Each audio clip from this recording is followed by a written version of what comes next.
teman-teman, rekan-rekan di sini untuk kemudian lagi-lagi berbagi cerita, berbagi pengalaman, dan semoga pengalaman-pengalaman yang saya bagikan ini memberikan wawasan baru, memberikan gambaran baru, manfaat bagi teman-teman, sehingga teman-teman bisa, rekan-rekan bisa mengembangkan diri karir di bidang data dan juga storytelling. Jadi sekali lagi, selamat malam bagi semuanya, kembali menyapa untuk rekan-rekan di ujung sana.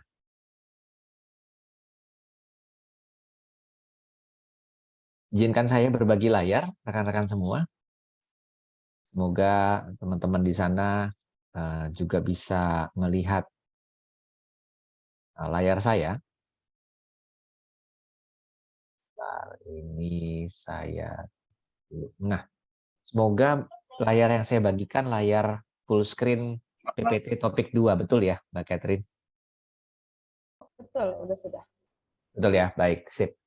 Pesawat. Ya, Mungkin selamat. di bandaranya ada yang nganterin.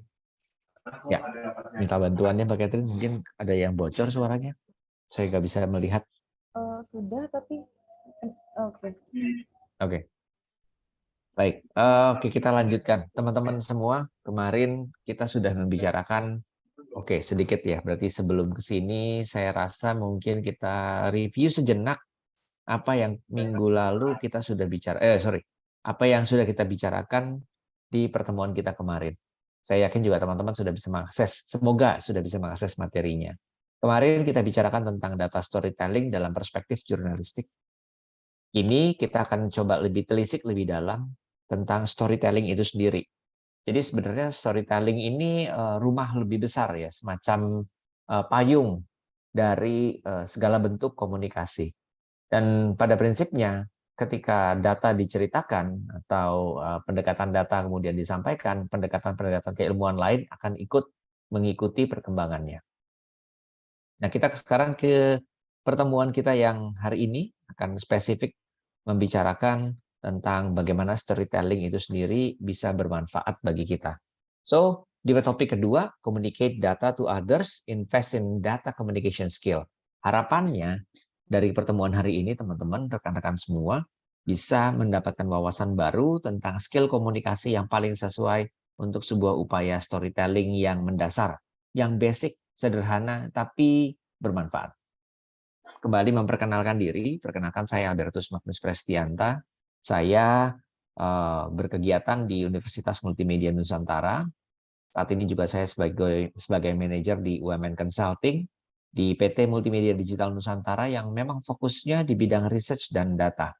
Dan dalam konteks ini, pekerjaan saya dalam sehari-hari lebih bicara tentang bagaimana bekerja sama dengan para pegiat data untuk bisa menghasilkan atau menawarkan insight-insight yang dilihat, ditelisik dari sudut pandang yang bervariasi, berbeda dengan gambaran-gambaran yang tentunya diawali dari data.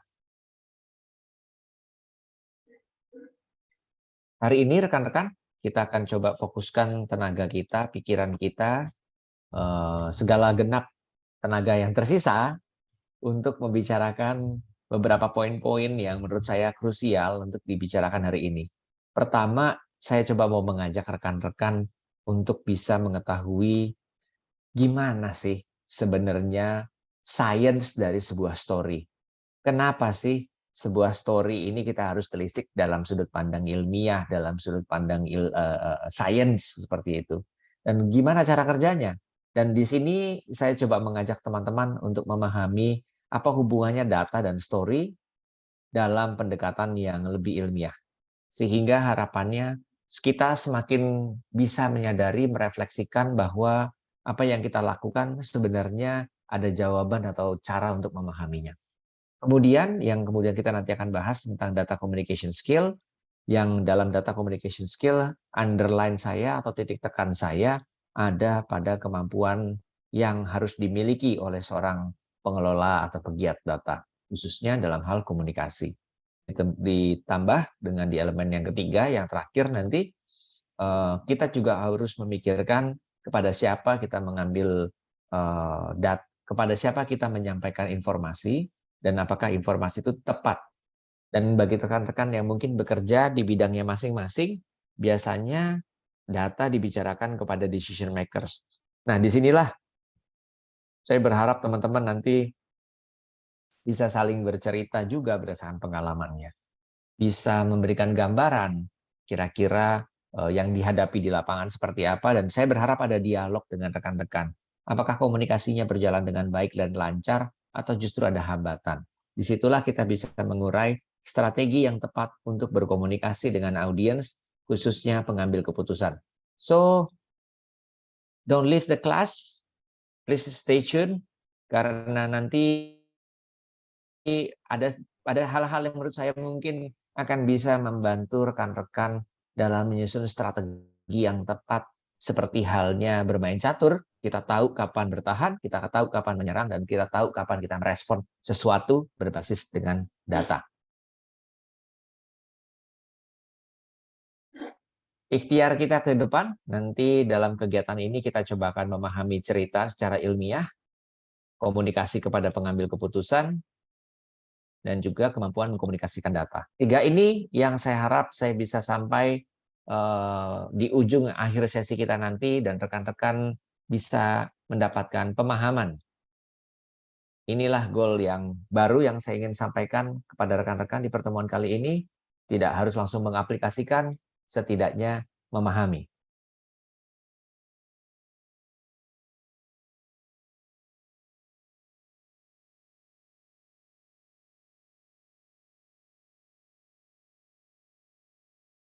Suara hening sejenak barusan bukan karena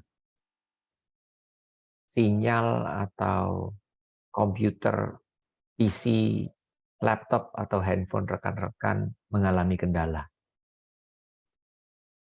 Suara hening barusan mengajak kita untuk melihat gambar yang tersaji dalam layar. Pernahkah kita menelusuri bagaimana sesuatu menjadi masuk akal, dan bagaimana peran sebuah cerita bisa berujung pada sebuah tindakan? Nah, disinilah kemudian saya berusaha masuk. Saya berusaha untuk memberikan gambaran tentang, iya ya, kita mungkin kerap kali menganggap ya sudah naluri ya, otak yang ada di kepala kita ini bekerja. Tapi pernahkah kita merefleksikan kondisi ini? Storytelling pada akhirnya memberikan semacam percikan-percikan, macam kembang api di dalam kepala. Storytelling pada akhirnya merupakan salah satu upaya yang mungkin produk komunikasi lain belum tentu berhasil menggugah perasaan orang, memindah dari hanya sekedar pikiran menjadi sebuah perbuatan atau action atau kegiatan tertentu. Yuk kita telusuri pelan-pelan. Memahami cerita story secara ilmiah. Kalau rekan-rekan kemudian kembali meninjau, pernahkah teman-teman juga teringat pada satu kondisi atau ketika ngobrol dengan rekan kerja, kolega, teman dekat, membicarakan tentang satu hal, dan ketika pembicaraan itu teman-teman ikut larut dalam obrolan.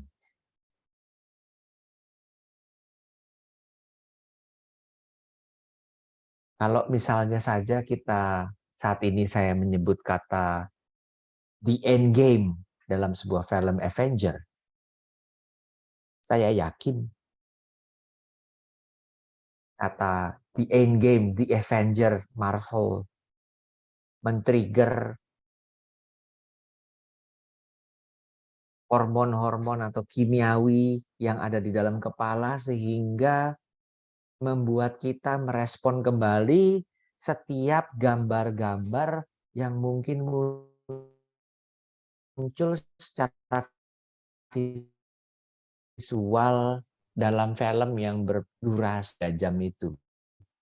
Pasti ada banyak cuplikan-cuplikan gambar saat ini yang lalu lalang di kepikiran teman-teman, lalu lalang di dalam kepala rekan-rekan. Dan otak yang merespon ini mencoba memberikan akses, membuka memori, agar setiap obrolan yang disampaikan oleh saya itu menjadi masuk akal dan dapat diterima oleh rekan-rekan. Ketika teman-teman mendengarkan kata Marvel, akan ada sejuta imajinasi yang muncul di dalam kepala. Tapi bagaimana bila ada pesan yang tidak masuk akal? Bagaimana ada pesan yang disampaikan, Anda malah justru bingung? Misalnya saja, saya menyebutkan yang mungkin rekan-rekan belum pernah dengar atau mungkin sudah pernah dengar. Saya barusan meng-enter di dalam chat ada kata yang kita sebut dengan glokalisasi. Mungkin bisa memberikan reaksi atau komentar. Pernahkah teman-teman mendapatkan gambaran tentang apa sih yang namanya glokalisasi? Kira-kira di dalam kepala ada nggak serpihan percikan informasi tentang glokalisasi? Glokalisasi. Apa ya? Wah, ini menarik nih. Ada yang pernah tahu? Oh, mungkin typo. Wih, bisa jadi typo. Tapi thank you, Pak Anggoro. Global dan lokalisasi. Itu adalah gambaran apa namanya? Ketika sebuah kata digabungkan. Tapi kalau di sini dilihat, ternyata ada juga yang belum pernah dengar, baru pertama kali dengar. Produk lokal menjadi global. Bisa macam-macam. Oh, ini vikinisasi ya, bisa juga nih, lokalisasi ya. Jadi lihat, ketika kita bicara Marvel, kita langsung bisa gambarkan, oke, Iron Man, oke, Hulk, oke, Thor, dan seterusnya, dan seterusnya, dan seterusnya, and so on, and so on. Tapi ketika ada kata glokalisasi, kita terpecah belah. Kita terurai. Ada yang ke sana ngomongin soal fikih. Wah, ini Mas Kak Abeng, saya sedang melakukan fikinisasi. Wah. Ada yang menyebutkan juga ini, oh ini kombinasi kata dari global dan lokal. Tapi persoalannya adalah visualnya kayak apa? Visualnya kayak apa? Nah, disitulah teman-teman, rekan-rekan. Ketika story tidak berhasil menceritakan tentang apa itu globalisasi, susah kita diajak untuk engage. Kita nggak bisa engaging. Saya nggak bisa ngobrol lebih banyak. Saya terkunci. Tapi kalau ketika kita membicarakan tentang Marvel tadi, kita bisa engage karena kita punya memori. Karena Marvel dan Disney serta tokoh-tokoh di dalamnya berhasil membuat stories yang terbenam di kepala kita, dan ketika dipanggil langsung kita recall memori di dalam kepala.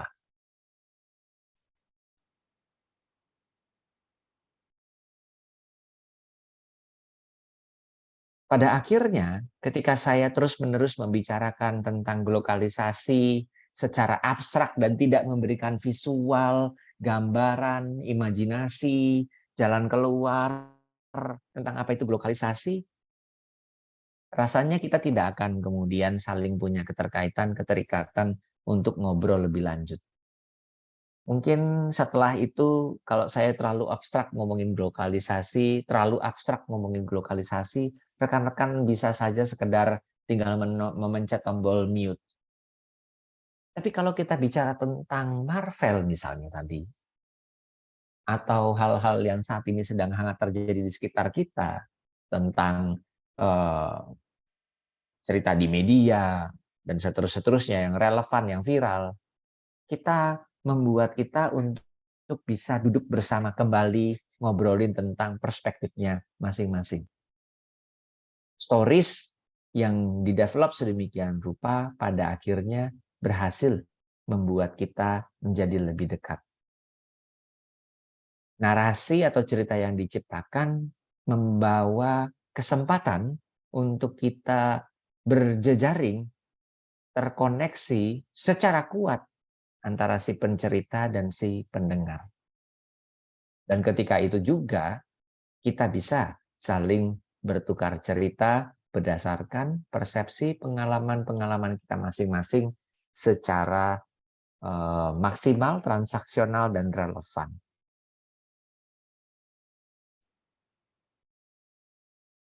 Bagaimana bila ceritanya masuk akal tapi tidak relevan?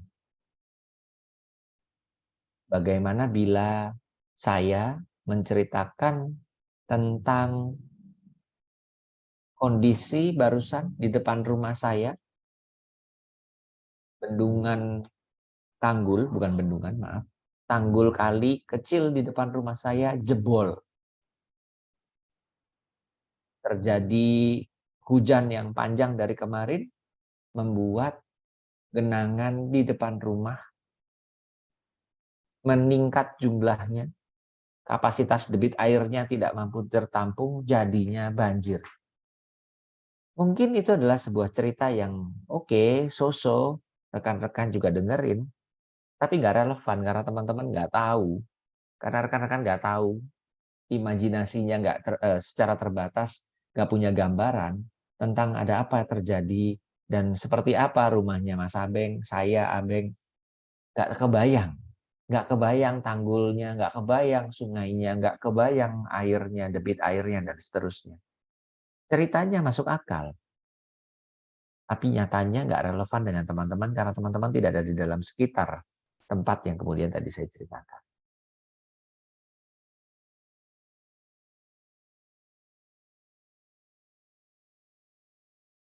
Balik lagi ketika bicara tentang Marvel. Ketika Marvel membuat stories itu berkembang menjadi fase keempat seperti sekarang. Setelah fase 1, 2, 3 dilalui, sekarang masuk fase keempat. Setiap ending dari setiap pilihan cerita yang kita saksikan di bioskop membawa kita selalu punya nuansa senang, kesel, apalagi setelah Infinity War yang kemudian ada di Marvel itu berakhir, kita seperti halnya kurang dapat gambaran gitu ya. Kesel Thanos menang, Endgame kita tunggu-tunggu, kesel, kira-kira emosinya tertaut di situ. Dan pada akhirnya story yang berhasil adalah story yang menggugah perasaan hati kita sehingga kemudian kita memiliki kekuatan, cerita memiliki kekuatan untuk membangun situasi imersif dan perasaan yang kuat sehingga kita ingin lagi, dan ingin lagi.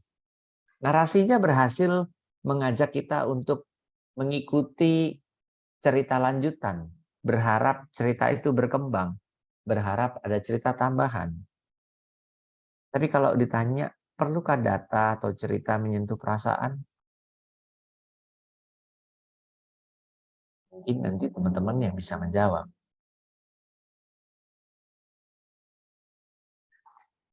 Kalau story tadi berhasil menyita perhatian kita, kalau story tadi berhasil membawa kita ke level berikutnya,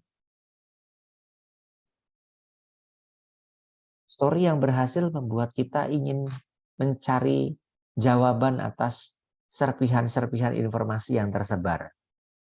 Maka tak heran sejumlah dari rekan-rekan mungkin ada yang nonton, mungkin ada yang nonton Loki di OTT, di Disney Plus. Mungkin ada yang nonton kelanjutan dari tokoh-tokoh yang tidak diceritakan di layar lebar. Dan boleh mungkin cerita di sini siapa yang berlangganan Disney Plus setelah Loki dan kawan-kawan lebih banyak diceritakan di series, secara series lewat OTT. Mungkin boleh cerita sedikit di sini. Apakah betul ada yang berlangganan itu Disney Plus? Saya jujur saja, saya menjadi berlangganan Disney Plus. Setelah saya pengen tahu apa kelanjutan ceritanya Loki ketika di layar lebar tidak banyak diceritakan. Dan karena itulah Marvel lagi-lagi berhasil mengubah story menjadi perilaku. Mengubah story langsung ke Disney Plus karena Transvision jelek. Ya, sepakat. Saya juga sama. Setelah WandaVision langsung berlangganan juga. Jadi ya inilah bukti bahwa Marvel menyimpan kemampuannya untuk membangun sebuah cerita timeline besar, dan dalam timeline besar itu dia ajak orang untuk bisa merasakan universe-nya Marvel dengan experience platform-platform yang berbeda. Pada akhirnya kita mengejar story-nya. Dimanapun story itu ada, di situ kemudian kita jadi mencari dan berlangganan. Ketika tidak bisa menonton Loki di tempat lain, hanya ada di Disney Plus, kita jadi berlangganan Disney Plus. Ini bukti yang kuat bahwa stories pada akhirnya mendorong kita melakukan sesuatu. Tanggapan yang dibuat otak kita menimbulkan empati, urgensi, mungkin saja penderitaan yang besar, sehingga kemudian secara emosional kita terhubung, termotivasi untuk memulai sebuah tindakan. Karena kita tidak punya akses terhadap informasi yang luas, dan informasi yang luas memaksa kita untuk berlangganan, informasi yang menarik maksud saya, memaksa kita untuk berlangganan, disitulah kemudian kita berhasil di-trigger dari story menuju sebuah aksi. Kembali saya menampilkan tampilan sekilas tentang apa yang kita kemarin bahas. Cerita tentang Titanic. Dan saya yakin di sini berusaha kita untuk menjawab apakah data bisa menyentuh perasaan. Nah, dan apakah data seperti yang disampaikan dalam sebuah story mengajak kita untuk melakukan upaya pencarian lebih lanjut. Nah, saya jadi ingat ketika kemarin teman-teman ketika saya ceritakan tentang kenapa nggak kita coba membreakdown nama keluarga. Dan ketika nama keluarga sudah kita breakdown, ada satu yang selamat. Dan satu yang selamat ini kemudian menjadi saksi cerita yang masih menarik dikulik hingga sekarang.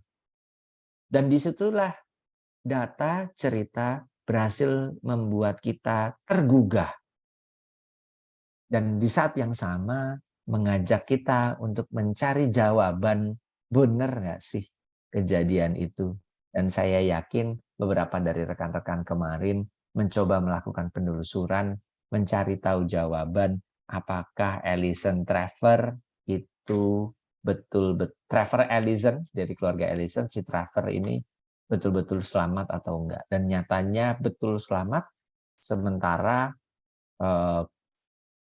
kakaknya Lorin tidak berhasil menyelamatkan diri.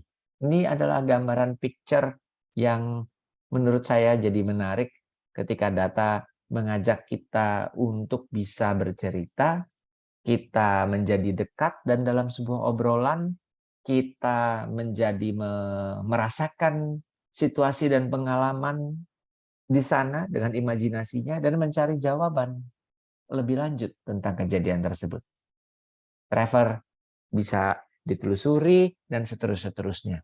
Ini adalah contoh dari data yang pada akhirnya melalui 4 tahap, seperti yang teman-teman bisa lihat di sini, bahwa di objektif dari sebuah storytelling itu berlangsung secara linier hingga posisi yang terakhir.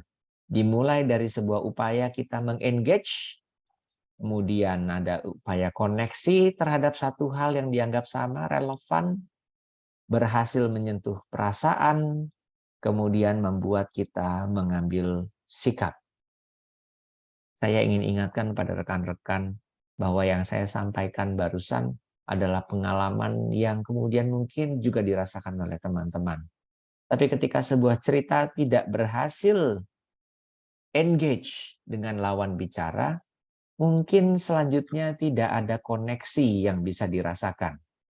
Tugas teman-teman dalam konteks seperti ini adalah ketika berhasil mencari titik yang memungkinkan kita engage dengan lawan bicara kita, dengan teman, kolega, pimpinan, atau eksekutif, atau direktur, dan seterusnya. Sehingga harapannya dalam setelah kegiatan hari ini, teman-teman tahu muara dalam setiap upaya teman-teman menceritakan tentang data adalah action. Muaranya adalah action. Kalau rekan-rekan baru sampai pada koneksi saja, berarti ada sesuatu yang belum selesai dalam sebuah perjalanan.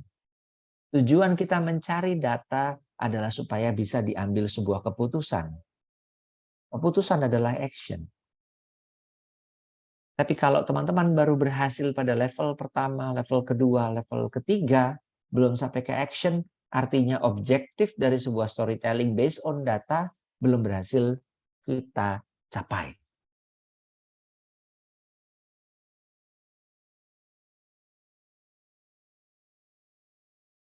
Lagi-lagi, storytelling membawa kita pada inspirasi, insight yang pada akhirnya memberi wawasan baru.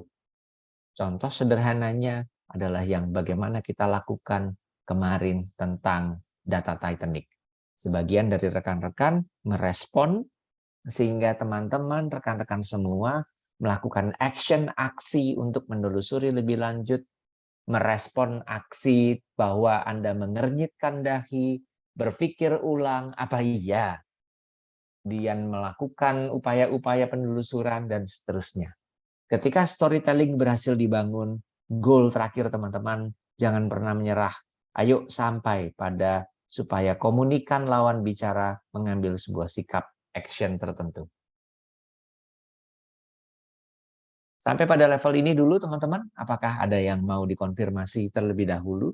Ini adalah journey, proses ketika data storytelling, teman-teman harus ingat ada di posisi mana, refleksi. Apakah saat ini ada di engaging, connecting, touching, atau action? Silahkan teman-teman yang mau menanyakan atau bertanya atau menanggapi, boleh sebelum saya bergeser ke hal yang lainnya.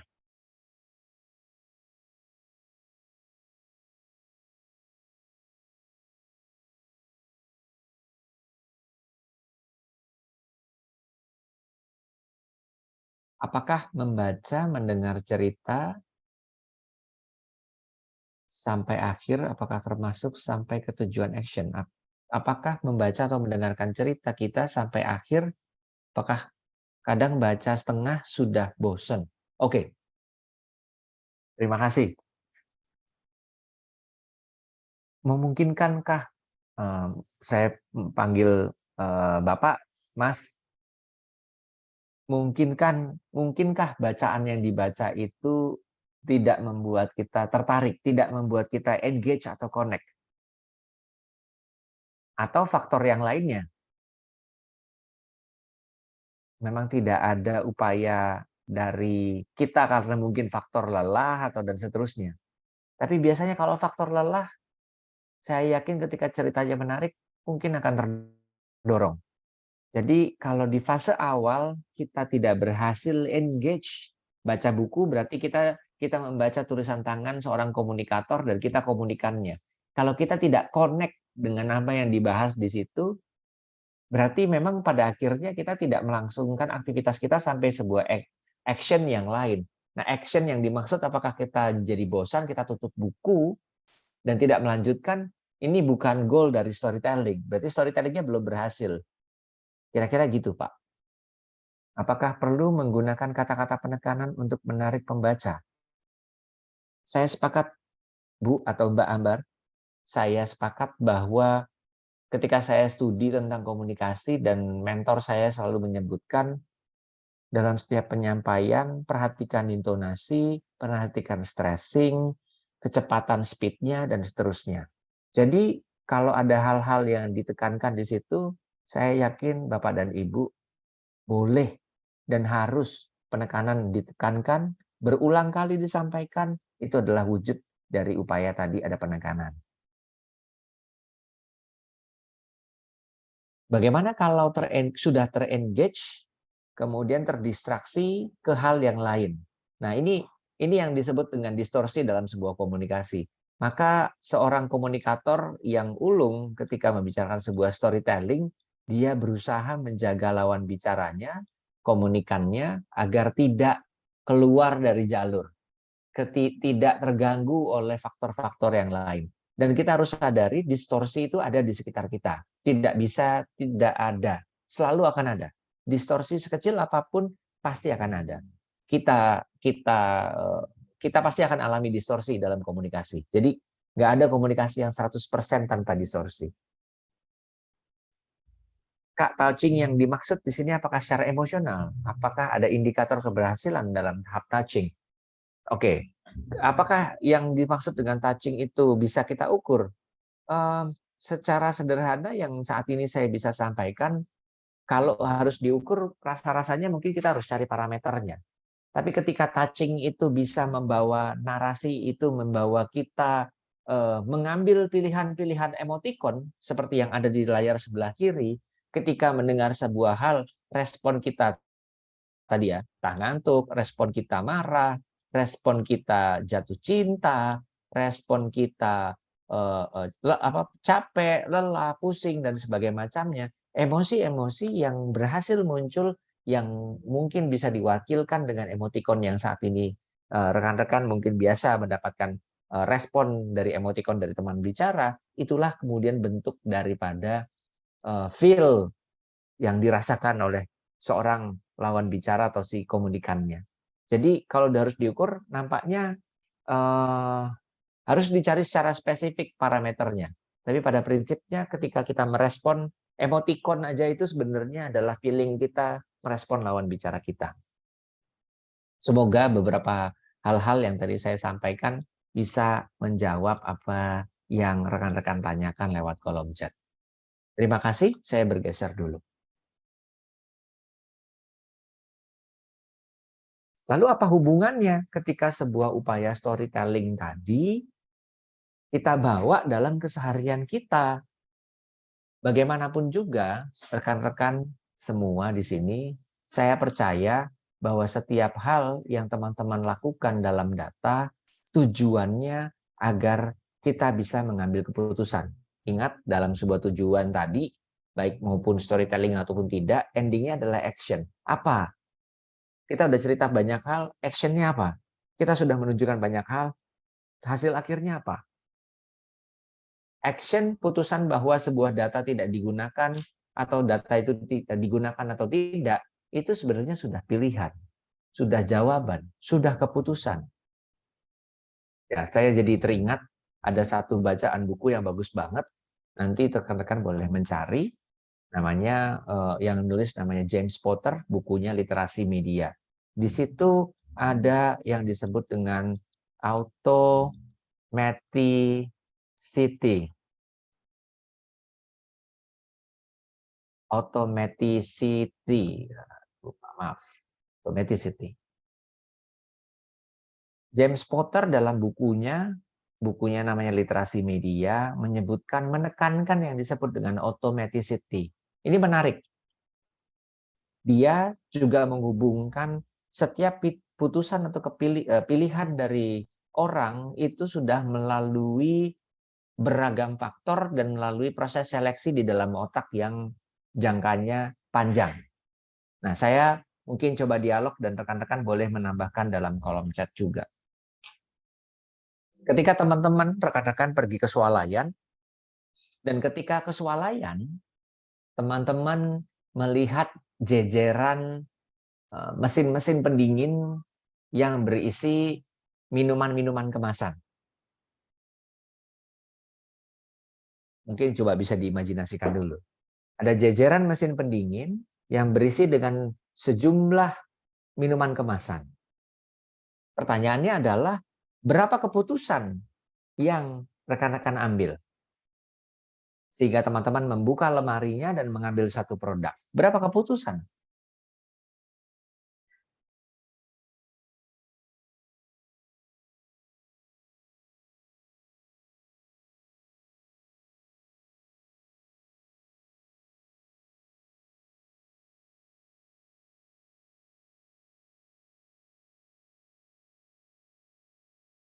dalam bukunya James Potter disebutkan automaticity sebenarnya membantu kita mengambil sikap lebih cepat. Seandainya ada sejumlah lemari pendingin dan di dalamnya ada sejumlah produk yang dipasarkan, ada 5 rak susunan tingginya, di setiap rak ada 5 produk berjajar, sehingga setidaknya dalam setiap mesin pendingin ada 25 produk. Dan dalam 25 produk dengan 3 mesin pendingin ada 75 produk. Dan dalam 75 produk itu kita hanya memilih satu. Karena kita memilih satu, itu persis seperti yang disampaikan oleh Kak Dian Reksawan. Biasanya saya sudah tahu mau beli apa sebelum masuk ke toko. Artinya, rekan-rekan bukan menyelesaikan pilihan terhadap satu keputusan, tapi teman-teman sudah menggugurkan 74 keputusan yang lain. Jadi Anda sudah mengambil 75 keputusan, Anda mengambil 74 keputusan yang tidak Anda pilih. Anda memilih satu produk dan loyal pada satu produk, itu karena marketing dan advertising begitu hebat membangun sebuah story, sehingga akhirnya kepala Anda memproses, otak Anda memproses, hanya ada satu produk yang ingin saya beli. Disitulah kemampuan daripada orang-orang yang belajar advertising and marketing memperkuat lewat storytelling.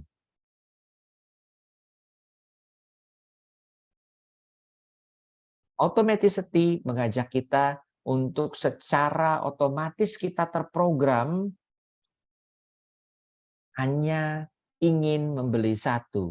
Keputusan kita bukan satu, tapi keputusan kita adalah 74 yang tidak kita pilih. Atas dasar kita mendapatkan story dari entah di layar kaca televisi atau lewat mobile phone yang saat ini iklan-iklan di media sosial sudah sangat targeted. Komunikasi kepada pengambil keputusan, banyak dari perusahaan-perusahaan sudah mentarget, berusaha berpikir untuk memikirkan neuroscience.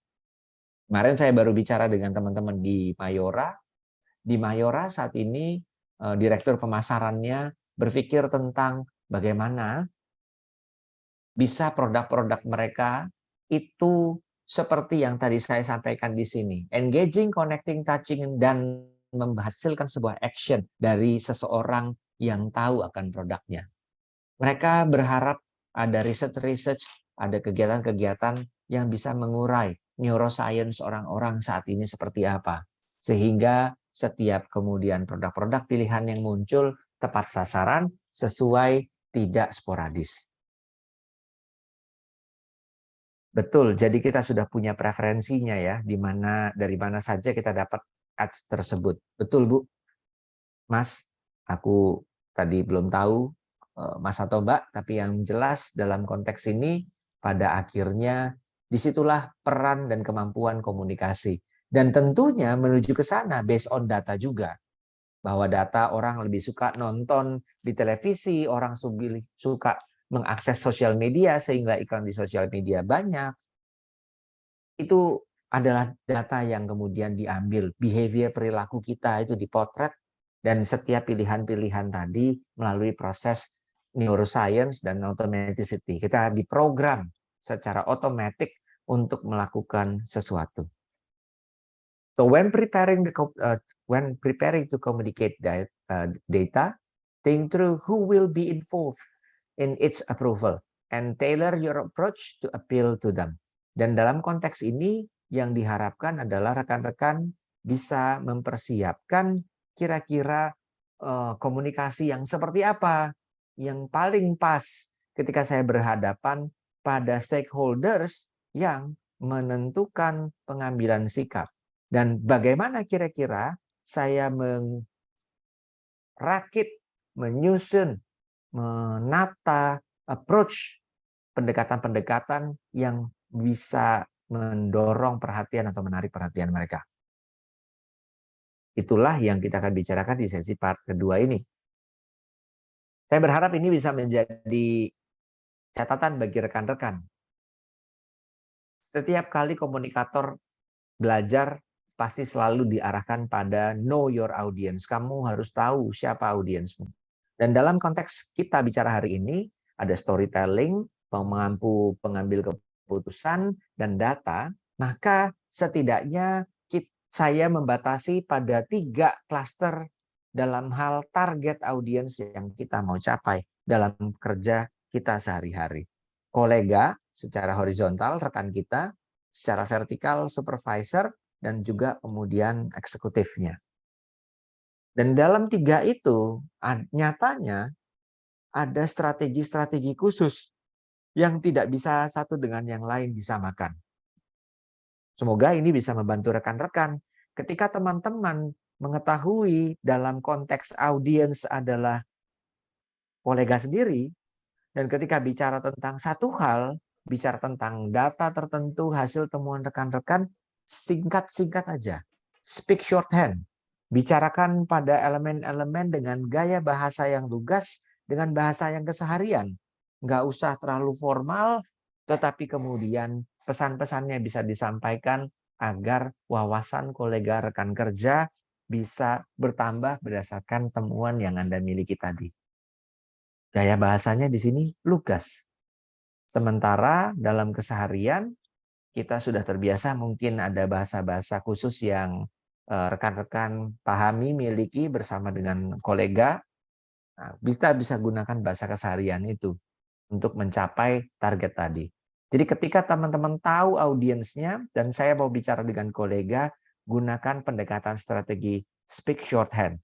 Bicara singkat saja, padat-padat saja, tetapi pada prinsipnya bisa memberikan wawasan baru dengan bahasa yang lebih lugas, dengan bahasa keseharian. Bagaimana kemudian kalau kita bicara dengan supervisor atau manajer atau pimpinan di atas kita?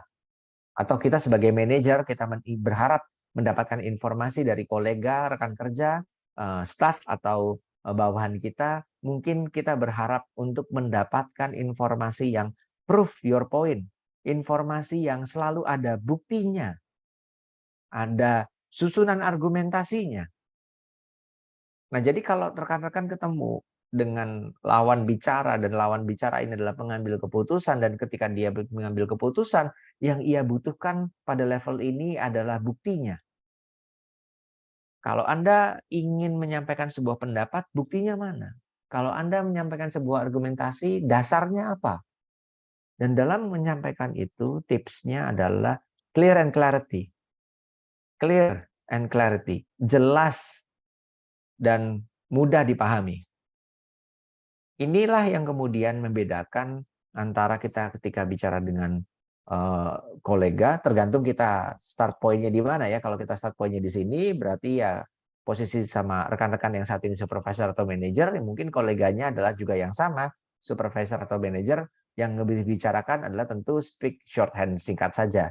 Tapi kalau rekan Anda saat ini supervisor dan Anda punya anak buah, dan anak buahnya Anda diharapkan, ya tentunya diharapkan harus punya prove your point. Kalau Anda punya atasan, sampaikan poin-poin yang ingin dibuktikan tadi itu. Sampaikan dengan lengkap, dengan menyertakan lampiran. Itu tipsnya. Kemudian kalau rekan-rekan saat ini diminta untuk menyampaikan pada eksekutif, dalam sudut pandang kacamatanya eksekutif, karena waktu mereka yang terbatas, waktu mereka singkat, pekerjaan mereka berat, dan banyak hal yang harus mereka pikirkan, oleh karena itu strategi yang bisa kita pakai adalah get to the point. Langsung aja pada tujuannya. Bukan singkat, tetapi tujuannya apa? Bisa disampaikan dengan singkat, tapi tujuannya yang harus betul-betul tercapai, yaitu bahas dalam bahas dalam satu masalah saja, tidak perlu terlalu banyak masalah yang diutarakan, satu masalah yang paling urgent, tulis rekomendasinya yang singkat, secara terstruktur, logis, dan ketat.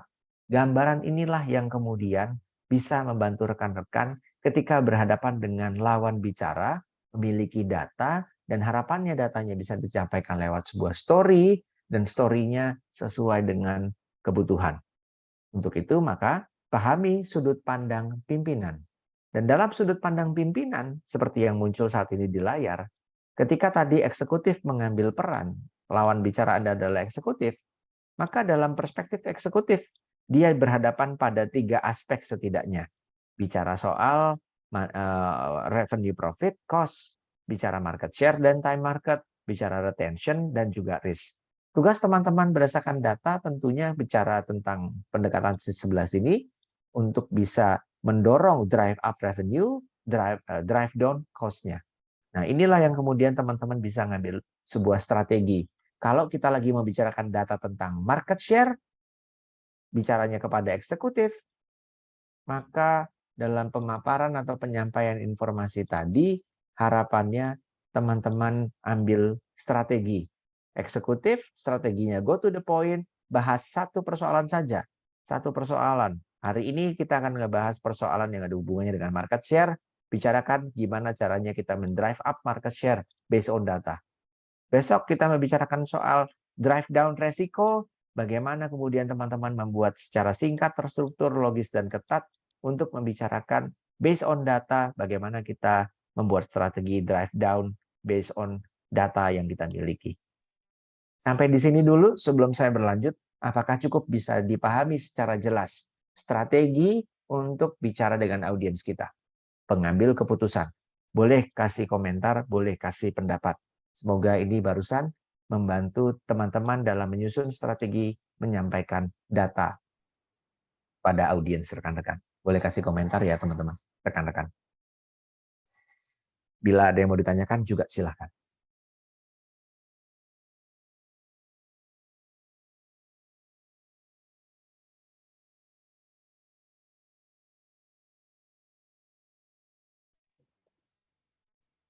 Semoga tidak cukup membingungkan, cukup jelas bagi rekan-rekan dan tahu kira-kira strategi apa yang kita bisa pakai ketika kita mau menyampaikan pesan pada audiens kita, dan dalam hal ini adalah pengambil keputusan. Kalau ada rekan-rekan yang ingin bertanya, mungkin boleh dipersilahkan. Kalau di sini mikrofonnya Mbak Putri nyala, apakah Mbak Putri yang mau disampaikan, Mbak Putri?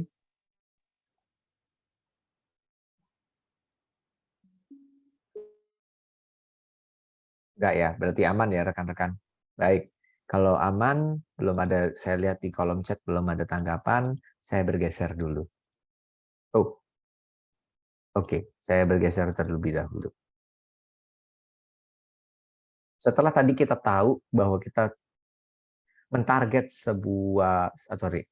mentarget seseorang, audiens yang kita target tadi, kita sudah tahu, dan kita tahu dalam membicarakan sesuatu dengan kolega atau supervisor eksekutif itu berbeda strateginya, dan tips untuk mendapatkan untuk bisa secara optimal, efisien membicarakan pesan itu kepada masing-masing daripada target itu juga beda-beda, maka saya berharap rekan-rekan tahu kapan waktu yang tepat dan bicara dengan siapa. Dari Pak Hendri, Kak, jika kita bicara dengan kolega yang sekiranya seumuran, apakah ada penelitian yang mana lebih baik antara berbahasa baku dalam komunikasi atau bahasa sehari-hari? Terima kasih Pak Hendri. Dalam konteks ini berdasarkan pengalaman, kalau kita bicara dengan peer group, kita bicara dengan orang yang seumuran, dan dalam konteks seumuran ini adalah pada sama level jabatan yang sama, mohon maaf ya, mungkin jabatannya bisa beda, tetapi dalam level jabatan yang sama, kita mengawali pembicaraannya dengan gaya bahasa yang lebih keseharian, informal, unstructured, tidak apa. Bila seumuran dan sama profesinya dalam level yang sama. Tapi apabila dalam konteks ini kita bicara dengan orang yang mungkin seumuran sama, tetapi levelnya berbeda, kita menyodori dengan bicara yang formal terlebih dahulu, meminta izin ketika mereka mengizinkan, lawan bicara memberikan respon, komunikan memberikan respon, oh kamu nggak usah terlalu formal lah, santai aja, barulah kita masuk. Supaya kita tidak dianggap sebagai SKSD, sok kenal, sok dekat. Padahal pada prinsipnya dalam konsep ini, optimalisasi tujuan dari komunikasi adalah pesannya berhasil dicapai. Nah itulah yang harus kita pikirkan. Gimana bila mengambil keputusan meminta lebih dari satu bahasan? Apabila, terima kasih Pak Yohanes, apabila si pengambil keputusan meminta kita lebih daripada satu bahasan, artinya teman-teman sebenarnya based on data sudah memiliki list level of urgency. Kalau yang kemarin kita bahas di dalam jurnalistik ada level of urgency. Ada beberapa list ke kiri dan ke kanan. Ada beberapa list dalam news value, ada beberapa list pilihan cerita. Ada 5 pilihan cerita yang mau disampaikan. Lihat waktunya, lihat level of urgency-nya. Kalau level of urgency nomor 1, karena kita mestinya membicarakan soal faktor resiko, dan faktor resiko itu dirasa urgent, silahkan sampaikan faktor kondisi resiko dalam kondisi itu diawali lebih dulu. Karena kalau kemudian nanti dia memberikan izin untuk bertanya berikutnya, saya yakin rekan-rekan sudah mempersiapkan bahan yang kedua. Tapi make it short, make it easy, dan sampaikannya juga to the point. Saya membicarakan hal yang semacam ini karena berdasarkan pengalaman, data analis yang bekerja di UMN Consulting kerap kali menyusun banyak sekali hal-hal yang ingin disampaikan. Itu tidak buruk, itu bagus. Tetapi bagaimana menyampaikannya itu yang kadang menjadi soal. Saya kemarin baru merekrut, saya mungkin kemarin sudah cerita, baru merekrut 1 orang yang lulus dari DQ Lab dan punya kinerja yang bagus, tapi dalam konteks keseharian, dia betul-betul bisa menyelesaikan kegiatan berkaitan dengan data, sayangnya komunikasinya belum terasa. Dan disitulah saya mengajak ia untuk bisa mengetahui posisi-posisi strategi yang pas ketika menyampaikan informasi. Sehingga, oke, terima kasih Pak Dian. Terima kasih karena tadi disampaikan di situ, artinya tidak hanya menyampaikan permasalahannya, nanti kita ada slide yang berikutnya nih untuk menggambarkan barusan. Sehingga juga memberikan keputusan. Ujungnya akan ada solusi dan poin plus di mata atasan. Saya sepakat. Strategi yang untuk target audiensnya adalah user divisi lain, level jabatannya berbeda untuk menyampaikan analisa data kita, agar berdasarkan data tersebut dilakukan sebuah action plan. Kira-kira akan seperti apa mungkin gitu ya. Saya berharap mungkin rekan-rekan dari pengalaman yang barusan disampaikan Bu Marda, ini mau tidak mau harus dilatih atau diasah. Setidaknya memang harus ada pagar-pagar guidance dulu di mana kita memulai. Nah, yang saya sampaikan kali ini adalah tentang bagaimana teman-teman memulai.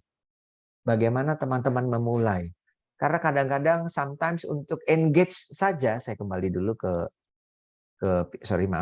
saya kembali ke sini dulu. Untuk engage saja itu sudah tantangan bagi orang yang mungkin tidak memiliki basic komunikasi. Untuk engage saja sudah mendebarkan. Untuk engage memulai saja itu sudah keringat dingin. Jadi dalam konteks ini, inilah strategi yang kita bisa lakukan ketika kita memulai engage. Nanti dengan sendirinya kita akan punya kebiasaan untuk bicara dengan mereka sehingga pada akhirnya kita menemukan cara yang tepat. Kira-kira begitu, Bu Mardatila. Semoga bisa membantu. Saya lanjut. Nah, ketika tadi kita sudah punya strategi memulai, strategi audiensi kita sudah ukur, kita sudah petakan, kita sudah leveraging. Oh, kepada kolega saya akan bicara begini, begini, begini. Sekarang kita bicara tentang level lanjutan. Kalau tadi kolega atau supervisor, manager, dan eksekutif, kini kalau sudah kenali siapa yang diajak bicara, ya ternyata yang diajak bicara adalah C-levels atau manager, cara atau pendekatan, gaya atau style yang teman-teman bisa bawa adalah be a mentor for a hero. Be a mentor. Kalau James Bond, dalam film James Bond, mentornya adalah Q, Kalau Charles Angel ada Bosley, be a mentor. Dalam mentor artinya ada insight. Anda memposisikan diri sebagai pemberi insight. Karena bagaimanapun juga seorang hero atau superhero pasti akan menghadapi keterbatasan. Dan disitulah peran yang teman-teman mainkan. Peran yang teman-teman bawa. Nah, ketika peran mentor atau pemberi insight, orang yang akan memberikan wawasan, menceritakan tentang problem bersama dengan solusi, hero bisa mengambil keputusan. Persoalannya adalah kadang kita canggung. Tapi percayalah bahwa tujuan kita yang paling ultimate adalah menyampaikan apa yang kita temukan dari data, dan menyampaikan itu goal ending terakhirnya adalah ada pengambilan keputusan. Dan kalau kita menyampaikannya itu tidak dengan cara yang sesuai atau cara yang pas, rasanya agak susah. Dan dalam konteks ini mungkin salah satu cara yang kita bisa terapkan adalah be a mentor for a hero. Bahwa hero pun ada sisi yang lemah, disitulah mentor bisa ikut ambil bagian. Ada sidekick-nya bagi superhero yang memberikan advice. Kalau nonton Game of Thrones ada king, pasti ada the hand. Sekarang lagi nonton filmnya The House of Dragon, ada king-nya, ada the hand. Nah, be the hand. Be menjadi tangan kanannya yang kemudian menyampaikan kondisi serta rekomendasi. Nah, setelah teman-teman menjadi mentor tadi dan tahu siapa yang diajak bicara, maka strategi sikapnya sekarang. Apakah based on data kita sikapnya menjadi reaktif, proaktif, atau prediktif? Strategi sikapnya. Apa sikap yang teman-teman akan lakukan ketika pendekatan-pendekatan tadi, ketika based on dari temuan data, terjadi satu dan kondisi yang berbeda. Be a mentor for a hero ketika dalam sebuah pencarian data, penelusuran ditemukan ada semacam gerakan atau penanda atau ada alarm yang menyatakan bahwa, Pak, kalau ini tidak diambil sikap, kita bisa sinking, kita bisa jatuh. Oh, ini market share kita sudah berhabis-habisan nih. Market share kita dimakan sama kompetitor kita. Dalam konteks ini, Anda langsung menjadi mentor yang reaktif. Melihat ada data yang menyebutkan demikian, Anda bersikap bahwa ini harus urgent segera disikapi, memberikan warning pada pimpinan bahwa kita sudah menuju pada fase bearish berkelanjutan. Wah, itu bagus. Sebagai seorang mentor yang membantu hero agar pengambil keputusan sadar kalau kita sudah dalam kondisi fase bearish berkelanjutan, kita harus berpikir how to reborn. Ada rebound-nya. Nah, rebound-nya ini yang harus dipikirkan. Kita juga bisa mengambil strategi proaktif apabila teman-teman berhasil menggunakan data yang sifatnya nanti untuk mempercepat kerja sesuatu. Pak, kita sudah di dalam track yang benar. Mari kita percepat proses pengerjaan ini. Kita support, kita dukung dengan data. Kita percepat, kita hindari hal-hal yang tidak efektif. Oh, di bagian ini ada efisiensi cost yang cukup signifikan. Harapannya kita bisa mendrive revenue atau profit jauh lebih tinggi. Jadi di situ teman-teman bisa mendekatkan diri sikap yang lebih proaktif. Jadi mentor yang aktif untuk menyampaikan pada hero bahwa di sini ada yang perlu kita percepat, di sini sudah cukup, di sini kita jaga, jangan sampai kita ke sana, ini harus kita hindari dan seterusnya. Dan based on data, siapa tahu teman-teman bisa memprediksi, Pak, ke depan kita harus mengantisipasi pertumbuhan dari sektor sebelah kiri karena di sektor kanan sudah cukup jenuh. Oleh karena itu, kita harus menambah kapasitas baru. strategi yang semacam ini bisa teman-teman mulai sampaikan, tergantung dari bagaimana teman-teman tadi kalau yang ditanya oleh Bu Mardatila dan juga rekan kita Pak Dian Reksawan, di situ gimana caranya kita menyampaikan. Tergantung. Kalau kita kemudian memungkinkan untuk bicara as a friend atau kolega based on conversation saja, berarti cara-cara less visual akan lebih cocok. Tapi kalau kemudian dibutuhkan banyak data-data visual, tabel, presentasi, rasanya akan lebih pas. Ditambahkan dengan slide doc yang mungkin dalam presentation itu perlu ada visualisasi. Jadi kita harus efektif. Apakah pendekatannya spoken atau pendekatannya written. Jadi teman-teman bisa memposisikan diri. Apakah kita perlu visual dalam sebuah presentasi, kita siapin visualnya, grafiknya, dan seterusnya. Tapi kalau yang diminta dalam kondisinya terbatas dan dibutuhkan kecepatan, ya sudah, conversation saja. Kalau kita diberikan waktu 1 minggu untuk mempersiapkan data-datanya, siapkan dong deck presentasinya. Dan kalau kemudian kita diberikan waktu untuk menuliskan tetapi kita tidak memungkinkan untuk jumpa langsung, boleh dong detail dalam email. Tinggal strateginya Anda mau yang mana. Sikap reaktif, proaktif, prediktif, kepada siapa kita menyampaikan itu yang harus disesuaikan. Sebelum saya berlanjut ke slide yang berikutnya, apakah ada yang rekan-rekan ingin diskusikan? Di sini ada dari Pak Kosmas Heriawan, kadang muncul masalah. Meskipun kita sudah menyampaikan dengan cara yang baik, bahkan based on data, tetapi kalau beda pendapat dengan pimpinan, bisa tetap sulit mencari cara untuk memasukkan saran agar bisa disetujui. Yes, Pak Kosmas, saya sependapat. Itulah tadi kemungkinan hadapan kita, challenge kita dalam ketika kita bicara sama pimpinan. Tapi sebagai seorang komunikator, ya saya kembali lagi ke dalam objektif dari sebuah upaya komunikasi storytelling, data storytelling, tujuan kita ada action. Kalau memang upaya yang kita lakukan terus-menerus dan berhadapan pada situasi yang gagal, ya itulah tadi, kita tidak sharing meaning. Mas Kosmas, ingat prinsip nomor 1, atasan selalu benar. Pasal 2, jika atasan salah, kembali ke atasan. Kembali lagi ke poin 1, selalu benar. Oh iya Pak, sepakat Pak Anggoro.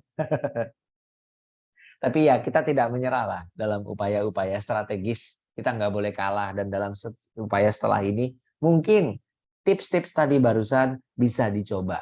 Ini saya juga aplikasikan dalam kegiatan saya di UMN Consulting ketika saya berhadapan dengan kolega, pimpinan, atau rekan kerja, tim kerja saya sendiri. Selamat mencoba rekan-rekan, siapa tahu nanti ini bisa diaplikasikan. Sebelum saya lanjut ke materi terakhir di sesi yang malam hari ini, di bagian yang ketiga dari 3, kita akan ngomongin soal kemampuan mengkomunikasikan data. Apakah ada hal-hal yang teman-teman mau verifikasi dulu?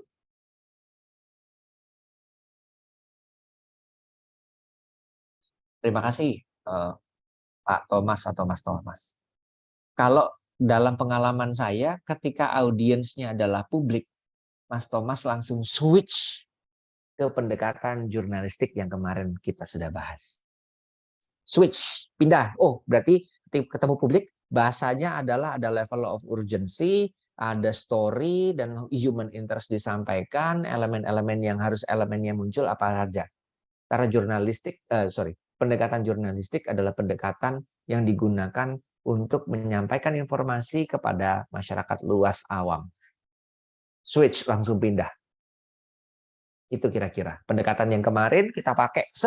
Jadi teman-teman tahu nih saat ini habis ini keluar strateginya pas. Kalau saya ngobrol untuk harus membuat pers release misalnya di kantor based on data dari temuan, maka pendekatan jurnalistik yang dipakai. Saya harus membuat pernyataan pers, saya harus membuat penyampaian ini kepada karyawan secara internal di corporate atau di perusahaan atau di institusi rekan-rekan, pendekatan jurnalistik singkat, padat, jelas, based on 5W1H, news value, news judgment, elemen itu yang bisa kita pakai untuk mengkomunikasikan pesan. Kalau teman-teman, rekan-rekan berhadapan dengan situasi tadi, bicara interpersonal, ya interpersonal, antara satu dengan satu dengan kawan, mungkin pendekatan yang barusan tadi saya sampaikan bisa menjadi pendekatan yang relevan. Oke, saya lanjut ke kemampuan mengkomunikasikan data. Di sini, while the number of jobs that utilize data is increasing, the common of data science isn't the skill most desirable by employee, but strong communications it is. Kembali lagi, saya menekankan karena pendekatan saya komunikasi, maka kemampuan komunikasi yang kuat, komunikasi yang terus-menerus, komunikasi yang tak lelah adalah cara yang mungkin kita bisa capai. Saya jadi teringat ketika pandemi COVID kemarin, dari pemerintah tidak pernah lelah terus untuk menyampaikan data dan menyampaikan upaya. Itulah yang dilakukan oleh seorang orang-orang yang bergiat di bidang komunikasi. Dia tidak berhenti untuk terus menyampaikan, meskipun situasinya sudah berbeda. Dalam mengkomunikasikan data, please remember that data doesn't speak for itself, it needs a storyteller. Hari ini, kemarin teman-teman sudah upgrade kemampuan, teman-teman menuju menjadi seorang storyteller yang ahli. Dan ini urgent ketika teman-teman kebingungan, cari cara, kemudian latih cara tersebut untuk bisa sampai komunikasi data itu berhasil dalam bentuk story. Kalau lihat di sebelah gambar, data saja itu sifatnya rasanya cold, faktual, objektif, yes it is, tetapi hanya 5% remember the individual statistic. Saya ambil dari buku Duerte 2019. Dan ketika kita mengkomunikasikan data menjadi sebuah lead information, perhatikan bahwa kata data sendiri adalah terlalu sering ketika diucapkan sudah terus-menerus.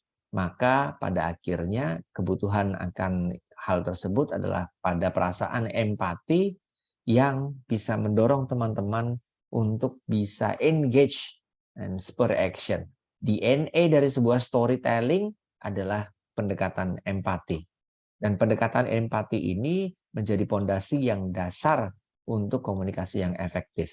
Sadar akan ragam komunikan yang beda-beda dan upayakan penyampaiannya terus-menerus ketika berhadapan pada tantangan pimpinan yang beda persepsi, beda pikiran. Ingat, goal kita adalah agenda kita, data yang mau bisa sampaikan tepat sasaran dan sampai pada tujuannya. Ending dari sebuah komunikasi adalah perubahan sikap dan aksi. Apakah kita menyerah untuk itu? Mestinya teman-teman bisa mengukur kembali. Berikan inspirasi, gambaran-gambaran yang paling pas. Cerita tentang Titanic, saya yakin start from explore, explain, and inspire. Teman-teman mendapat wawasan tentang cerita Titanic kemarin. Tips menjadi komunikator data yang handal, ringkas, terstruktur, sambil menceritakan kisah yang meyakinkan dan mudah diingat. Saya mendengarkan sebuah podcast yang cukup bagus, nanti rekan-rekan boleh browsing, Robin Kermode.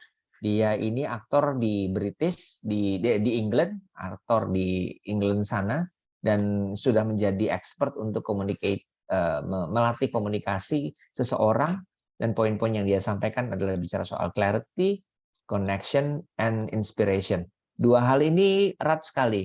Clarity, connection, inspirations ini didasari oleh empati tadi, dan harapannya setiap cerita yang kita sampaikan menginspirasi. Terakhir teman-teman, semoga teman-teman masih bisa keep up, dan inilah strategi terakhir ketika teman-teman sudah tahu bersikap tadi ya. Kalau saya kembali ke atas ini, teman-teman sudah tahu kepada siapa menyampaikan apa, dengan strategi yang kayak gimana. Kemudian kita tahu sikap kita seperti apa, sikap apa yang kita sampaikan, sikap apa yang kita pilih untuk menyampaikan informasi. Ini bekalnya. Gimana cara nulisnya? Mungkin kalau mau di-capture, dicatat, atau nanti dilihat lagi, silakan. Saya menformulasikannya menjadi 5 poin cerita. Saya belajar dari dua sumber, dari Robin Kimot dan juga dari Duerte. Intinya keduanya bermuara pada 5 poin cerita ini yang bisa dijadikan sebagai sebuah template. Pertama, sebutkan temuan awal atau kondisi awal. Kedua, deskripsikan apa yang saat itu sedang terjadi. Ketiga, juga jangan lupa sampaikan kondisi penantang atau faktor penentu perubahan yang mengganggu incumbent atau status quo. Yang ketiga, yang keempat, deskripsikan apa yang sebenarnya mendorong terjadinya perubahan. Yang kelima, keputusan apa yang akhirnya diambil. Dari 5 poin plan tadi, saya coba breakdown dalam satu paragraf yang kemarin saya pernah sampaikan pada rekan-rekan, ceritakan dalam 3 menit. Apakah Anda bisa bercerita tentang kondisi dari sebuah kejadian? Sebagai contoh yang pada layar, 20 tahun yang lalu, Abeng mendirikan perusahaan XYZ. Dia memiliki visi dan bersama seluruh karyawannya, ia terus mengembangkan perusahaan hingga valuasi kini mencapai 10 miliar US dollar. Dekakorn. Kemudian tahun lalu dia disarankan untuk menjual perusahaan. Ia memikirkannya dengan sangat hati-hati, tetapi akhirnya dia memutuskan untuk tidak menjual perusahaan. Dan ia sangat senang mengatakan bahwa kami kini masih tumbuh sebagai perusahaan mandiri yang berkembang pesat dan cepat. Kalau teman-teman melihat breakdown dari gambar ini, teman-teman bisa melihat di mana kondisi awal, teman-teman bisa melihat pendukungnya, kemudian penantangnya. Kemudian tahun lalu sebagai sebuah awalan dari tanggal bisa menjadi saran untuk menjual perusahaan sebagai faktor perubah. Kemudian memikirkan apa yang kemudian proses yang dilakukan oleh seseorang untuk menyelesaikan persoalan yang dihadapi tadi, yaitu berpikir hati-hati dan akhirnya memutuskan tidak menjual. 5 poin cerita ini sudah menjadi semacam template yang teman-teman tinggal bolak-balik bisa digunakan untuk menceritakan. So, kalau ini dihubungkan dengan data, kalimat pertama, sajikan angkanya. Kalimat keduanya, berikan konteksnya. Kalimat ketiga, sajikan juga kembali angkanya. Kalimat keempat, hadirkan konflik, lawan, antitesis dari kondisi yang status quo tadi sudah nyaman. Kalimat kelima, and what next? Ini solusinya. Jadi kalau teman-teman menggunakan formulasi ini terus-menerus, saya yakin pesan yang disampaikan tadi bisa singkat, cepat, lugas, clear, dan terstruktur. Semoga itu bisa membantu rekan-rekan. Saya mungkin mengakhiri slide saya dan mengajak rekan-rekan diskusi. Mungkin juga bisa mengetikkan dengan menggunakan strategi yang tadi saya sampaikan untuk kemudian ditaruh di kolom chat. Kira-kira kalau Anda berhadapan dengan data seperti ini, apa yang akan Anda ceritakan?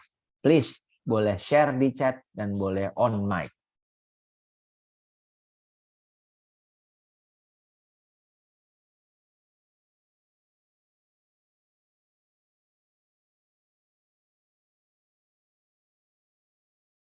Kira-kira apa yang akan Anda sampaikan dengan strategi 1, 2, 3, 4, 5.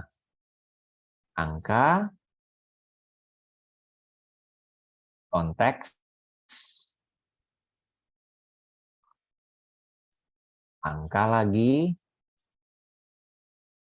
konteks, sikap, solusi, atau rekomendasi, atau temuan, atau simpulan. Angka, konteks, dan sikap. 1, 2 akan berhadapan dengan 3 dan 4, yang kemudian menentukan sikap kita. Boleh silakan share kalau teman-teman ada yang mau berbagi cerita dari data yang tersaji di layar ini.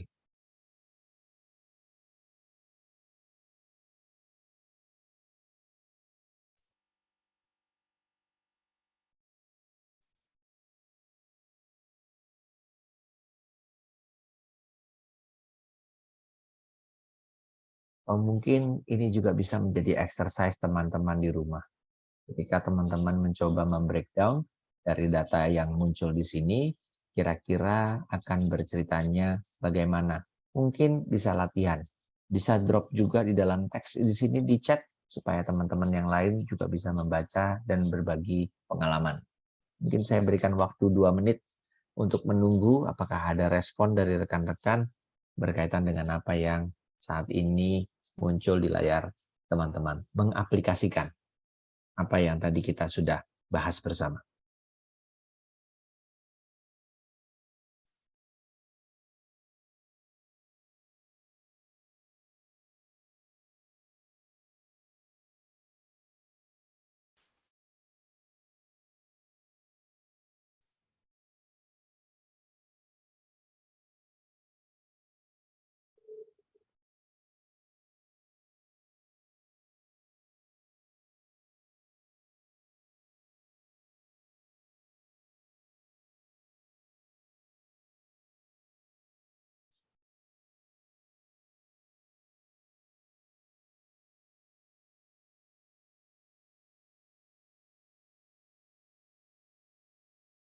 Oke, thank you Pak Derian, Bu Derian. Di sini saya rasa ada pengawalan yang bagus, ada peningkatan harga batu bara dalam 2 tahun terakhir. Yes, dalam 2 tahun terakhir ada peningkatan. Tapi kalau tadi cerita, kita lagi latihan tentang storytelling, ya. Jadi dalam konteks storytelling, betul ada peningkatan, saya sepakat, gitu ya. Ada peningkatan, kalau dilihat tarik trennya dia ada peningkatan. Tapi mungkin kalau dengan pendekatan storytelling, kita bisa cerita dulu dalam situasi-situasi di sini. Karena ketika dalam konteks ini, ada peningkatan yang eksponensial ya. Jadi kita bisa belah dalam 2 bagian. Kita menceritakan tentang kondisi batu bara yang stagnan dalam beberapa waktu, ada peningkatan tapi tidak cukup tinggi, kemudian mulai ada gerakan di sini.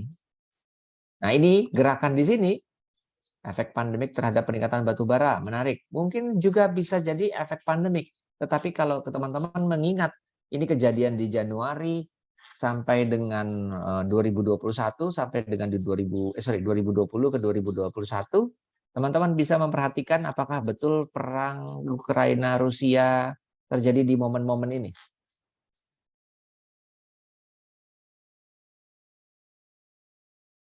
Nah, ini bisa jadi informasi yang bagus nih dari Pak Dian Reksawan. Rentang bulan sekian sampai sekian harga batu bara agak melambat, naik ke atas, namun pada rentang tertentu naiknya sangat cepat, maka adalah langkah yang tepat untuk segera membeli saham dan seterusnya. Bisa, harga kayaknya mulai merangkak saat perang mulai memanas, sepakat. Dan ada larangan ekspor di awal tahun, menarik. Nah, di sini ini yang kita bisa lihat. Jadi ketika angka disampaikan, ada pergerakan dalam beberapa bulan, ada peningkatan tetapi tidak signifikan. Kemudian masuklah di sini ada angka yang berikutnya. Terjadi lonjakan yang cukup signifikan. Jangan lupa konteksnya. Konteksnya di sini kalau terjadi situasi perang dan di konteks yang terjadi di sini, kalau teman-teman memperhatikan, nanti teman-teman boleh browsing lebih lanjut. Di sini kebutuhan batu bara meningkat dari harga yang ada di Indonesia disebabkan karena di Eropa PLTU, pembangkit listrik tenaga uap, kembali dihidupkan akibat kekurangan suplai minyak dan gas. Oleh karena itu batu bara pembeliannya meningkat karena tadi didorong faktor di Eropa yang mengaktifkan kembali PLTU akibat dari krisis energi. Mereka sudah sempat men-shutdown PLTU dan kini dihidupkan kembali. Dan dalam cerita itu menjadi menarik sekali. Nah, ini detailnya bagus nih dari Pak Satrio Adi Prawiro. Ini perlu dilakukan langkah-langkah yang tepat dengan produksi batu bara, permintaan dengan berbagai pihak yang membutuhkan batu bara. Mantap, boleh di-share di sini, keren-keren.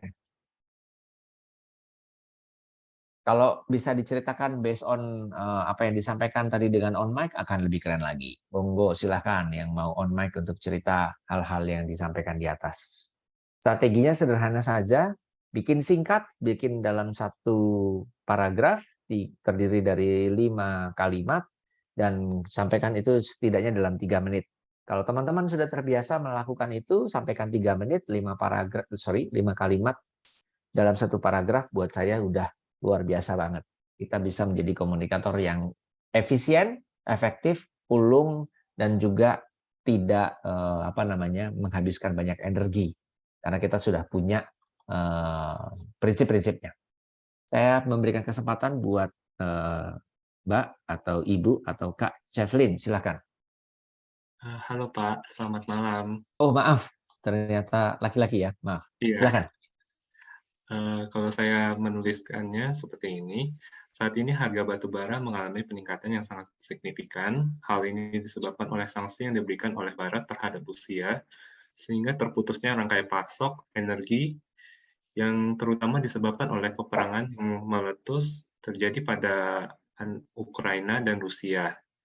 Selain itu juga disebabkan oleh beberapa banyak negara yang telah berhasil menanggulangi COVID-19, sehingga sudah mulai mendekati endemi, sehingga banyak masyarakat yang memerlukan energi untuk menjalankan aktivitas mereka masing-masing. Ya. 2 tahun yang lalu, harga batu bara masih mengalami penurunan yang cukup signifikan juga. Itu dikarenakan sebaliknya adanya terjadi lockdown yang dilakukan oleh banyak negara, sehingga aktivitas masyarakat juga tidak bisa dilakukan seperti normal. Sehingga permintaan untuk akan batu bara pun juga berkurang atau menurun. Oleh karena itu, harga batu bara ini mengalami penurunan. Oleh karena itu, sikap yang perlu kita ambil adalah saat ini energi yang tersebut mengalami peningkatan yang cukup signifikan, sehingga kita harus menghemat energi dan menggunakannya untuk kita harus menggunakan energi tersebut dengan baik. Dan diharapkan juga karena kita lihat juga yang dari pemerintah ini sudah mengalami banyak pemotongan dari APBN untuk energi, sehingga pemerintah juga berusaha mengurangi APBN untuk mensubsidi dari energi ini. Baik. Wah, ini kalau thank you Pak Cheflyn. Terima kasih sudah share. Terima kasih, saya sangat mengapresiasi. Apa yang sebenarnya disampaikan Pak Cheflyn buat saya sudah berusaha untuk memberikan gambaran yang clear tentang apa yang muncul dalam grafik ini, dalam chart ini. Elemen yang kurang tadi soal angka, jadi mungkin harus berani untuk sebut dari angka berapa ke berapa, dari kapan ke kapan. Misalnya kita nyebut di kuartal 3 naik 100%, di kuartal 2 terjadi peningkatan lebih kecil 10% dibandingkan kuartal 3 di akhir tahun. Nah, hal-hal yang semacam itu bisa juga kemudian dieksplor, sehingga membangun kesan bahwa upaya dari data itu kemudian menjadi bagian daripada cerita. Dan juga jangan lupa konteksnya. Nah, tadi Pak Cheflyn sudah punya banyak konteks, dan konteksnya tinggal didekatkan. Nah, hati-hati ketika berbicara dalam konteks yang panjang, kadang kita kelupaan apa yang mau kita sampaikan. Nah, itu dia. Makanya dibatasi saja dulu. Kita bicara dengan 2 aspek, masalah yang mana? Mau masalah ada peningkatan tinggi, atau justru karena lambatnya sistem pasok, atau harga itu lambat karena tidak ada demand. Jadi mau di mana? Nah, itu yang kemudian rekan-rekan boleh dilatih lagi, dicoba lagi. Sekali lagi terima kasih Pak Cheflyn, karena tadi, maaf kalau saya menyebutnya salah, Pak Chelvin ya? Iya, sama-sama Pak. Terima kasih atas masukannya Pak. Dengan senang hati. Kita kasih respon, reaction buat teman-teman dan yang juga sudah berpartisipasi. Thank you so much. Keren. Ada lagi kah teman-teman yang mau ikutan berbagi cerita tentang apa yang tadi sudah dibuat gitu ya, atau dibuat sebuah cerita? Saya tentunya akan sangat senang sekali kalau teman-teman juga mau berbagi. Kalau ada lagi boleh.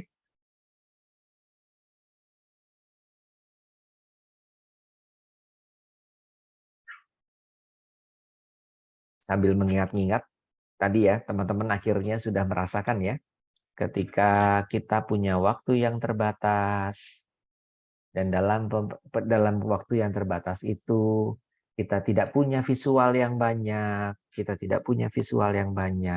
kita harus menyampaikannya lewat tutur kata berbicara, maka strategi apa yang kita bisa pakai?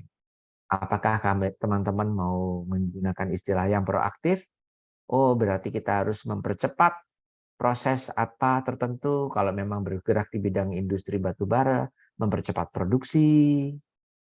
Kita harus mempercepat produksi karena harga batu bara sedang tinggi. Oleh karena itu kita pasarkan lebih luas. Sampaikan lewat conversations yang jelas. Harus disampaikan lewat disampaikan lewat conversations karena visual yang terbatas. Sampaikan kepada siapa, ini bisa diimplementasikan, berarti kita sesuaikan. Kalau pada market share, marketnya kita perluas, kita tambah pasoknya, kita tambah juga pembelinya, dan seterusnya, dan seterusnya. Hal semacam itu bisa dicoba untuk diterapkan.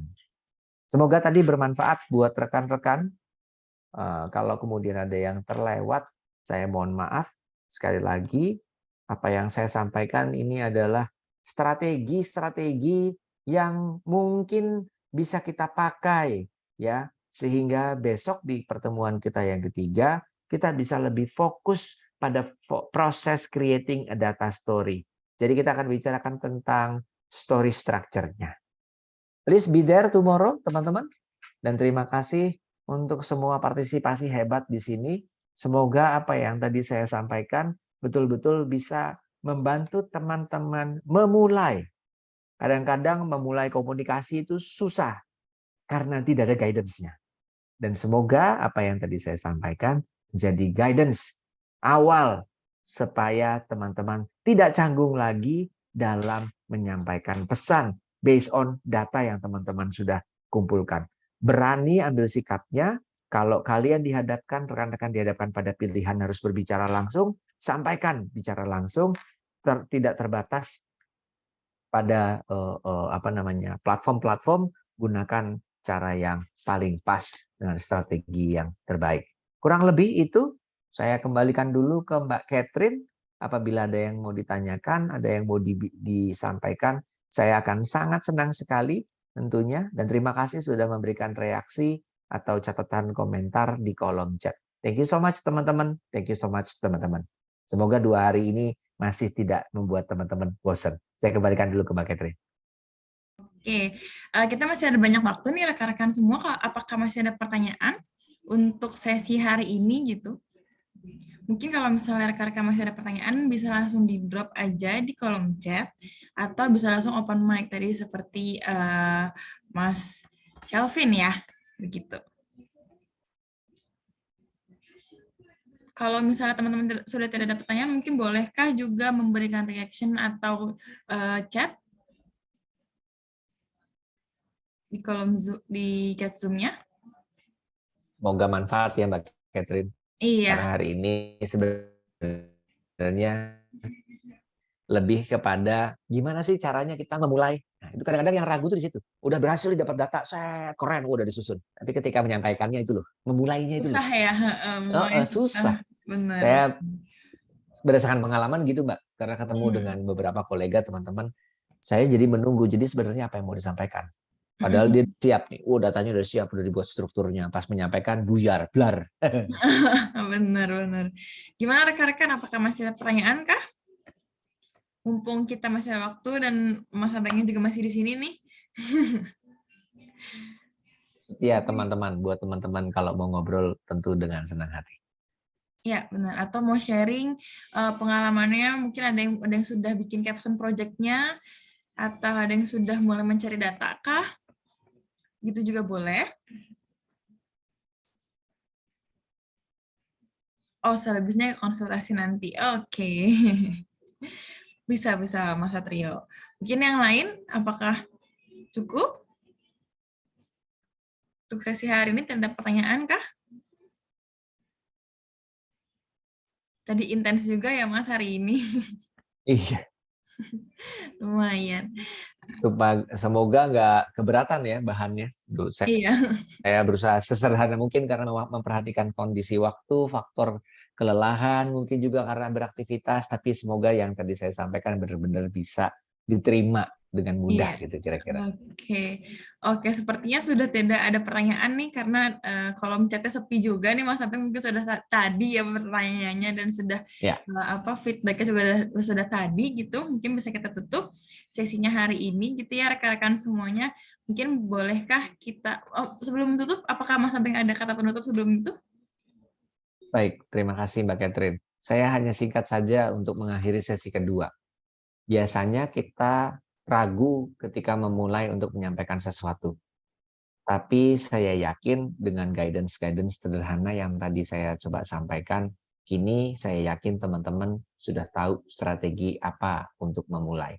Itu saja Mbak Catherine, semoga tadi memberi manfaat dan saya yakin ini akan menjadi paket lengkap buat rekan-rekan semua. Thank you. Oke, terima kasih sekali lagi Mas Abeng sharingnya hari ini gitu ya. Rekan-rekan semuanya semoga bermanfaat dan makin membuat cerah gitu ya gimana caranya bikin capstone project-nya gitu. Lebih lancar gitu ya. Oke, sekarang kita akan foto bersama lagi di sesi terakhir seperti biasa. Mungkin rekan-rekan bolehkah buka kameranya? Untuk foto bersama seperti biasa ada 9, ada 7 slide, nanti akan dihitung dari 1 sampai 3 gitu ya. Sudah siapkah rekan-rekan semua? Oke, masih ada yang open. Oke, kita tunggu sebentar. Oke, sepertinya sudah siap ya. Dari slide pertama, 1, 2, 3. Oke, slide kedua, 1, 2, 3. Slide ketiga, 1, 2, 3. Slide keempat, 1, 2, 3. Slide kelima, 1, 2, 3. Slide keenam, 1, 2, 3. Dan slide terakhir, 1, 2, 3. Oke, terima kasih rekan-rekan semuanya hari ini. Terima kasih sekali lagi Mas Abeng. Kita akan bertemu di sesi terakhir besok ya Mas Abeng ya. Semoga sesi terakhir besok masih semangat semuanya, masih menggebu-gebu juga untuk sharing ilmunya gitu ya. Selamat malam dan selamat istirahat semuanya. Selamat istirahat Mas Abeng. Terima kasih semua rekan-rekan. Selamat malam.